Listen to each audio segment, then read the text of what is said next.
Hari itu, suasananya ramai di acara reuni keluarga besar. Semua orang berkumpul di taman belakang rumah kakek, tertawa, makan, dan saling pamer tentang kehidupan masing-masing. Aku datang agak terlambat, memakai pakaian sederhana, seperti biasa. Tidak ada yang istimewa, setidaknya menurut mereka. Begitu aku melangkah ke meja utama, suara yang sangat kukenal langsung terdengar. Nada sinisnya membuatku menghela napas pelan. Masih naik bus juga, ya? Ejek sepupuku, Rendra, sambil meneguk minumannya dengan senyum menyeringai. Beberapa sepupu lain tertawa pelan, berpura-pura menutup mulut tapi jelas menikmati momen itu. Aku hanya tersenyum tipis, menaruh tas kecilku di kursi, dan duduk tanpa menjawab. Aku tahu, Rendra selalu suka merendahkan orang lain, terutama aku. Ayah yang duduk di sebelahku menatapku dengan raut canggung, seolah ingin mengubah topik pembicaraan. Tapi kemudian pandangannya jatuh ke pergelangan tanganku. Seketika, ekspresinya berubah total. Matanya membesar, suaranya tercekat. Itu, jam tanganmu, katanya pelan, hampir berbisik. Rendra mengerutkan kening, ikut menatap ke arah jam tanganku. Ayah berdiri setengah, suaranya sedikit bergetar saat berkata lebih keras. Cukup untuk menarik perhatian semua orang di meja.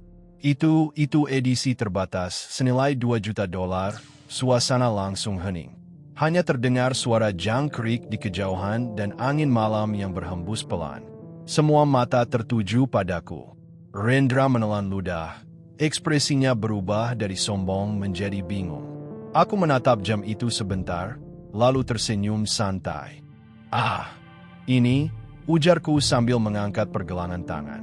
Cuma sesuatu yang lama-lama aku temukan di laci. Beberapa orang menatap tak percaya, sementara yang lain mulai berbisik. Rendra terlihat pucat, seolah baru saja kehilangan pijakan di depan semua orang yang tadi menertawakan aku bersamanya. Ayah masih belum duduk, matanya seolah ingin bertanya ribuan hal sekaligus. Tapi aku hanya tersenyum padanya, tenang, tanpa menjelaskan apapun. Ayah akhirnya duduk kembali, tapi matanya tak lepas dariku. Aku tahu ia menahan banyak pertanyaan, tapi di depan keluarga besar, ia memilih diam. Rendra mencoba tertawa kecil, meski terdengar gugup. Haha, $2 juta? Paman bercanda, kan, katanya, menatap ayah seolah minta dukungan. Tapi ayah tak menjawab. Ia hanya menatap jam di pergelangan tanganku, lalu menatapku dengan ekspresi campuran antara kebingungan dan keterkejutan. Aku mengangkat gelasku dan meneguk air mineral dengan tenang. Jangan khawatir, Ren. Aku masih naik bus, kataku sambil tersenyum. Beberapa sepupu menatapku bingung, tak tahu apakah aku sedang bercanda atau serius. Rendra mencoba menertawakan lagi situasi itu, tapi suaranya terdengar sumbang. Ya, siapa tahu kamu dapat hadiah undian atau semacamnya, kan? Aku tidak menanggapi. Di kepalaku, semua kejadian beberapa bulan terakhir berputar cepat, sesuatu yang tak seorang pun di meja ini tahu. Ayah akhirnya bersuara lagi, kali ini dengan nada hati-hati. Kamu dapat jam itu dari mana, nak? Aku memutar pergelangan tangan, melihat pantulan cahaya pada permukaannya yang halus. Dari seseorang yang percaya padaku, jawabku pelan. Rendra menatapku tajam. Seseorang? Siapa? Pacar kaya, katanya sambil terkekeh, mencoba mengembalikan suasana seperti semula. Tapi tawa itu tak mendapat tanggapan. Semua orang diam. Aku menghela napas, menatap lurus ke arah Rendra. Bukan pacar. Seorang pria tua yang dulu kamu anggap pengemis. Rendra tertegun. Apa? Beberapa tahun lalu, kamu dan teman-temanmu menertawakannya di depan kafe. Ingat? Tanyaku, suaraku tenang tapi tajam. Rendra menggertakkan giginya. Kau bicara apa sih? Ayah menatap Rendra, kemudian menatapku lagi, mulai memahami arah pembicaraan. Aku melanjutkan, pria itu bukan sembarang orang. Dia pemilik perusahaan jam tangan internasional. Saat itu dia sedang menyamar, menguji orang-orang yang dia bantu. Suara napas tertahan terdengar dari salah satu tantenya. Rendra tampak gugup. Kamu mengada-ada. Aku tersenyum kecil. Aku menolongnya waktu dia jatuh di trotoar, tanpa tahu siapa dia sebenarnya. Seminggu kemudian, aku dipanggil ke kantornya. Semua mata kini menatapku, termasuk sepupu-sepupu yang tadi ikut tertawa. Dia bilang dia suka kejujuran dan kesederhanaanku. Dia menawarkanku kerja di perusahaannya. Aku mulai dari bawah, lanjutku. Ayah tampak bangga sekaligus heran. Jadi kamu bekerja di luar negeri, bukan karena beasiswa? Aku mengangguk. Awalnya iya, tapi kemudian aku dipercaya mengurus proyek desain jam eksklusif. Rendra semakin gelisah. Dan kamu berharap kami percaya kamu ikut merancang jam $2 juta itu? Aku menatapnya lurus. Aku tidak berharap kamu percaya. Tapi jam ini adalah hasil kerja timku. Ruangan kembali hening. Bahkan kakek yang tadi sibuk berbicara dengan paman lain kini memperhatikan kami. Jam ini, lanjutku sambil memutar pergelangan tangan, hanya diberikan kepada 5 orang di dunia. Bukan untuk dijual. Rendra terdiam, wajahnya memucat. Ayah menunduk, berusaha menyembunyikan senyum bangga yang tak bisa ia tahan. Aku tak pernah peduli soal status atau harta, kataku. Tapi terkadang orang yang paling sering diremehkan justru yang paling banyak belajar dari hidup. Beberapa orang mulai menatapku dengan rasa kagum.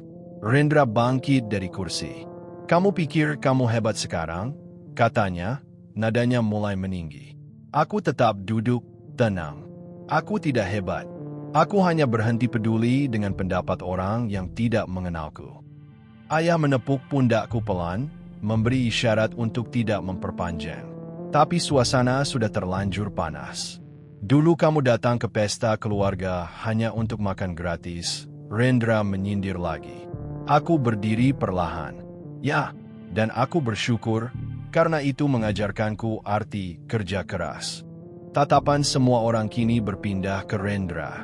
Ia mulai merasa terpojok. Aku tak ingin mempermalukanmu, kataku lembut. Tapi kau memulainya, sepupu.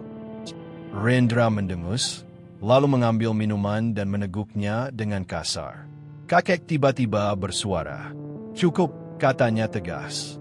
Semua orang langsung diam. Ia menatap Rendra lama, lalu beralih padaku. Aku tahu apa yang kamu capai, nak. Dan aku bangga. Tapi jangan biarkan kesombongan orang lain mencuri ketenanganmu. Aku menunduk hormat. Terima kasih, kek. Rendra hanya menatap ke bawah, bibirnya menegang. Suasana perlahan mencair lagi, tapi rasa malu masih menggantung di udara. Sepupuku yang lain mulai berbicara topik lain, mencoba mengalihkan suasana. Namun, di dalam hati, aku tahu sesuatu telah berubah malam itu. Ayah menepuk pundakku lagi, kali ini dengan mata berkaca-kaca. Aku bangga padamu, nak. Aku tersenyum. Aku cuma ingin kita hidup sederhana tapi saling menghormati. Rendra bangkit perlahan dan keluar dari meja tanpa berkata apapun. Aku menatap ke arahnya, tapi tidak ada dendam. Hanya rasa lega, karena untuk pertama kalinya, aku tidak perlu membuktikan apapun lagi. Aku hanya duduk di sana, menatap bintang di langit malam, dengan perasaan damai yang tak bisa dibeli uang. Ayah duduk di sebelahku lagi, ikut menatap ke atas. Kamu tahu, katanya pelan, kadang Tuhan menyembunyikan berkat di balik ejekan. Aku mengangguk, tersenyum kecil. Dan kadang, ejekan itu justru pintu menuju perubahan. Kakek memandang kami berdua dari kejauhan, senyumnya lembut, penuh makna. Dan di tengah suara tawa keluarga yang mulai kembali hangat, aku tahu, malam itu bukan hanya tentang jam tangan, tapi tentang harga diri yang akhirnya ditemukan. Malam itu berakhir dengan tenang, tapi pikiranku tidak. Ada sesuatu di mata Rendra sebelum dia pergi, sesuatu yang membuatku waspada. Beberapa hari kemudian, aku menerima pesan anonim di email kantorku. Tidak ada nama, hanya satu kalimat pendek, kamu tidak pantas mendapatkannya. Aku menatap layar cukup lama, mencoba memahami maksudnya. Entah mengapa, aku tahu siapa pengirimnya. Aku tidak menanggapinya. Tapi dalam beberapa hari, email serupa datang lagi, kali ini dengan nada lebih tajam. Aku tahu dari mana kamu dapat jam itu. Semua orang akan tahu juga. Aku menarik napas dalam-dalam, lalu mematikan komputer. Aku tahu, Rendra belum selesai denganku. Keesokan harinya, ayah menelponku pagi-pagi. Nak, seseorang menyebarkan kabar bahwa jam tanganmu palsu. Aku menutup mata sejenak. Jadi dia mulai dari situ. Biarkan saja, ya, jawabku tenang. Kebenaran tidak butuh pembelaan. Namun, dunia tidak sesederhana itu. Media lokal mulai menulis tentang pekerja muda yang mengaku memiliki jam jutaan dolar. Teman-teman kantor mulai berbisik. Sebagian menatapku dengan ragu. Aku tetap datang kerja seperti biasa, tapi tekanan semakin terasa. Sampai akhirnya, CEO tempatku bekerja memanggilku ke ruangannya. Bisa jelaskan kenapa banyak rumor beredar soal jam itu? Tanyanya lembut tapi serius. Aku menunjukkan surat resmi dari perusahaan induk di Swiss. Surat yang menegaskan bahwa aku adalah bagian dari tim desain edisi terbatas tersebut. CEO menatap surat itu lama, lalu tersenyum tipis. Baik, aku percaya padamu. Tapi bersiaplah, dunia tidak suka melihat orang jujur naik terlalu cepat. Aku mengangguk. Kata-katanya membekas dalam. Malamnya, aku pulang ke rumah ayah. Di ruang tamu, suasana tegang. Ayah duduk dengan wajah muram, dan di depannya, Rendra. Aku berhenti di ambang pintu. Kau datang untuk apa? Rendra berdiri perlahan. Aku hanya ingin bicara. Nada suaranya berbeda. Tak lagi penuh kesombongan. Tapi matanya masih menyimpan api. Ayah berdiri. Kalau mau bicara, lakukan dengan tenang. Aku duduk, menatapnya tanpa berkata apa-apa. Rendra menunduk sebentar, lalu berkata pelan, Aku tidak bisa terima. Selama ini semua orang menganggap aku paling sukses. Aku mendengarkan. Tak ada kemarahan, hanya rasa iba. Lalu kamu datang dan semua berubah. Orang-orang mulai membandingkan. Aku tidak tahan. Aku menarik napas. Ren, aku tidak pernah ingin bersaing. Aku hanya melakukan bagianku. Dia menatapku dengan mata merah. Kamu tidak tahu rasanya jadi bayangan. Ayah memejamkan mata, tampak sedih mendengar itu. Aku berkata lembut, kalau kau merasa diabaikan, itu bukan salahku. Tapi aku tidak akan minta maaf karena berusaha. Dia terdiam lama, lalu berdiri. Aku hanya butuh waktu. Setelah dia pergi, ayah menatapku dengan mata berat. Kau yakin dia tidak akan membuat masalah lagi? Aku menatap pintu yang baru saja ditutupnya. Entahlah, ya, tapi aku sudah memaafkannya. Beberapa minggu berlalu. Skandal soal jam itu mereda setelah perusahaan mengeluarkan pernyataan resmi. Aku kembali bekerja dengan tenang. Namun ada sesuatu yang tetap mengganjal, rasa kosong di dada yang sulit dijelaskan. Suatu malam, aku menerima surat pos tanpa nama pengirim. Di dalamnya, ada jam tangan rusak, model murah, dengan tulisan di kertas kecil, ini lebih cocok untukmu. Aku hanya tersenyum. Aku tahu siapa yang mengirimnya. Tapi kali ini aku tak merasa marah. Sebaliknya, aku memutuskan melakukan sesuatu yang tidak akan dia duga. Keesokan harinya, aku pergi ke rumah Rendra. Ia terkejut melihatku di depan pintu. Apa yang kamu mau? Katanya dingin. Aku menyerahkan sebuah kotak kecil. Ini buatmu. Dia membuka, dan wajahnya berubah kaget. Di dalamnya, jam tangan yang dulu dia ejek waktu kami kecil, milik almarhum kakek. Aku memperbaikinya, kataku. Kupikir kamu pantas menyimpannya sekarang. Rendra menatap jam itu lama. Kenapa kamu memberiku ini? Karena dulu kakek bilang, Jam itu mengingatkan kita agar tidak menyia-nyiakan waktu untuk membenci. Dia menunduk. Untuk pertama kalinya, aku melihat air mata di matanya. Aku menyesal, katanya pelan. Aku tersenyum. Aku tahu. Dan itu cukup. Kami duduk di teras, tanpa kata. Hanya suara angin sore yang menenangkan. Ayah datang beberapa hari kemudian, mendengar kami mulai bicara lagi. Ia tersenyum bahagia. Kalian akhirnya mengerti, katanya.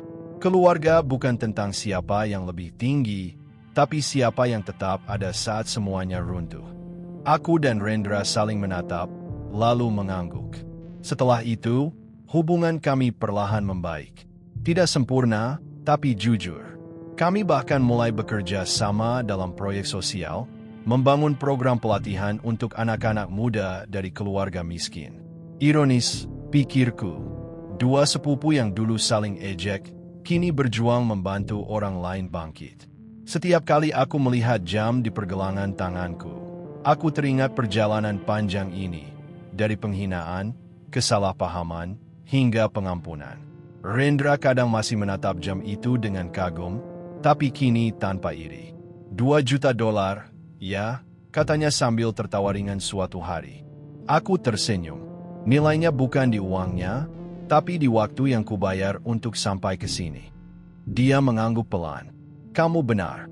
Kami diam sejenak, menikmati matahari senja di halaman belakang, tempat semuanya dulu dimulai. Dan di antara tawa kecil serta percakapan ringan itu, aku sadar sesuatu.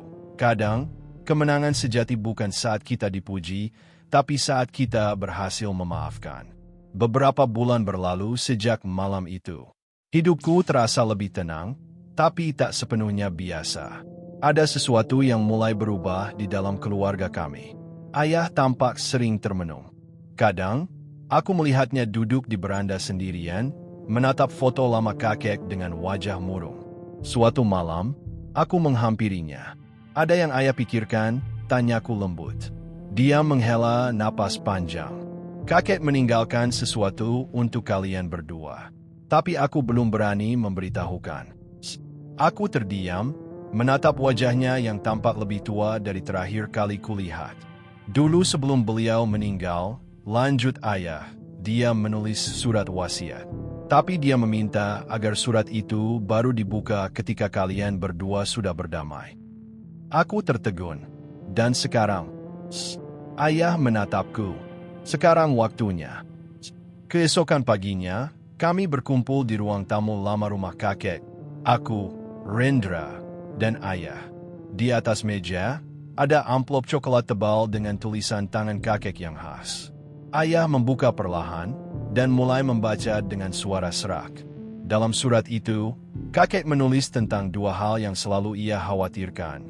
Keserakahan dan jarak antara keluarga.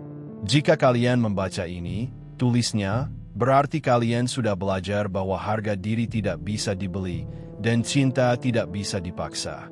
Aku menatap Rendra, yang kini menunduk penuh rasa hormat. Di bagian akhir surat, kakek menulis sesuatu yang membuat kami semua terdiam. Di bawah rumah lama ini, ada ruang kecil. Di sanalah aku menyimpan kenangan yang ingin kuditipkan pada cucuku yang belajar menghargai waktu. Kami langsung menatap ayah. Ruang kecil, tanyaku heran. Ayah tersenyum samar. Kakek memang punya banyak rahasia. Kami bertiga turun ke ruang bawah tanah yang sudah lama tak dibuka. Udara di sana lembab dan berdebu. Di pojok ruangan, ada sebuah kotak kayu tua dengan ukiran jam pasir di bagian atasnya. Aku dan Rendra saling berpandangan, lalu membuka kotak itu perlahan. Kami menatap 2 jam tua itu lama. Tak ada suara selain detak jantung kami sendiri yang terasa di udara hening. Ayah mengambil catatan dari dalam kotak dan menatapnya lekat-lekat. Tulisan ini bukan hanya pesan, katanya perlahan. Ini petunjuk. Aku menatapnya bingung. Petunjuk untuk apa, ya? Ia menunjuk bagian bawah catatan, di mana ada satu kalimat yang hampir pudar. Waktu tidak pernah berhenti, kecuali bagi mereka yang menyembunyikan kebenaran. Rendra menelan ludah. Kakek menyembunyikan sesuatu. Ayah diam sejenak, lalu menunduk. Mungkin sudah saatnya kalian tahu semuanya. Kami membantunya memindahkan tumpukan papan tua di sudut ruang bawah tanah. Di baliknya, tersembunyi pintu kecil dari besi, terkunci dengan gembok berkarat. Ayah mengeluarkan kunci tua dari kalung di lehernya. Ini warisan terakhir dari ayahku. Saat pintu terbuka, aroma debu dan logam menyambut kami. Di dalam ruangan sempit itu, ada lemari besi besar, berisi tumpukan dokumen dan satu koper hitam. Aku membuka koper itu dengan hati-hati. Di dalamnya, ada foto-foto hitam putih, surat-surat kontrak, dan selembar sertifikat kepemilikan perusahaan besar, nama yang langsung membuat darahku berdesir. Jam Fast Corporation, bisikku kaget. Itu perusahaan jam tangan mewah yang selama ini menjadi tempatku bekerja. Rendra memandang tak percaya. Tunggu, kau bilang kakek adalah salah satu pendiri perusahaan itu. Ayah mengangguk perlahan. Ya, tapi dia mundur bertahun-tahun lalu setelah terjadi pengkhianatan di dalam dewan direksi. Aku menatap ayah tak percaya. Dan siapa yang mengkhianatinya? Ayah memejamkan mata. Pamanku sendiri, ayah dari Rendra. Seketika udara di ruangan menjadi berat. Rendra terpaku, wajahnya pucat. Tidak mungkin, katanya gemetar. Ayahku tidak pernah bilang apa-apa. Ayah menatapnya dengan penuh iba. Karena dia menyesal di akhir hidupnya. Tapi penyesalan datang terlambat. Aku menarik napas panjang, mencoba mencerna semuanya. Jadi, selama ini, keluarga kita berpisah karena pengkhianatan. Ayah mengangguk. Ya, itulah alasan mengapa aku selalu menjaga jarak dari mereka. Tapi kakek tahu, suatu hari kebenaran akan mempertemukan kalian kembali. Rendra terduduk di lantai, memegang kepalanya. Berarti, aku menertawakan orang yang seharusnya mewarisi semuanya. Aku berlutut di sampingnya. Tidak, Ren. Yang diwariskan bukan kekuasaan, tapi kesempatan untuk memperbaiki kesalahan masa lalu. Dia menatapku, air mata menetes perlahan. Dan kamu masih mau memaafkanku setelah semua ini? Aku tersenyum kecil.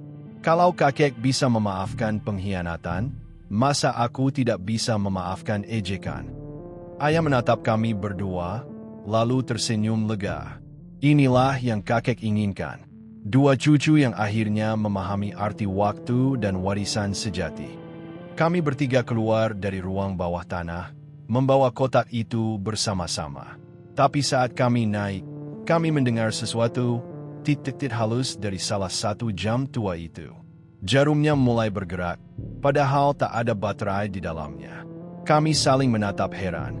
Ayah tersenyum samar. Mungkin itu tanda bahwa waktu keluarga kita akhirnya berjalan lagi. Beberapa bulan kemudian, aku dan Rendra berdiri di depan gedung besar yang baru diresmikan, The Arman Legacy Foundation, lembaga yang kami dirikan untuk membantu pengrajin jam lokal di seluruh Indonesia. Di dinding utama, tergantung dua jam tua kakek, berdampingan, jarumnya berdetak serempak. Saat konferensi pers selesai, Rendra menepuk bahuku. Dulu aku iri padamu. Sekarang aku bersyukur kau ada. Aku menatapnya dan tersenyum. Dan aku bersyukur kau memilih berubah, bukan membalas. Sore itu, matahari terbenam di balik gedung kaca, memantulkan cahaya emas pada jam tangan yang kini selalu kupakai, bukan karena nilainya, tapi karena ceritanya. Aku menatap ke langit dan berbisik dalam hati, terima kasih, Kek. Waktu kita belum berakhir. Ia baru saja dimulai.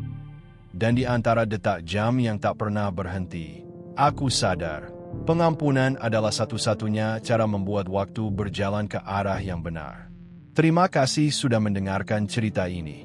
Kalau kamu menyukai kisah penuh emosi dan kejutan seperti ini, jangan lupa klik suka, tinggalkan komentar kalau kalian juga pernah mengalami konflik keluarga seperti ini, dan tentu saja, Bergabunglah dengan kanal kami dengan menekan tombol subscribe dan aktifkan lonceng notifikasi.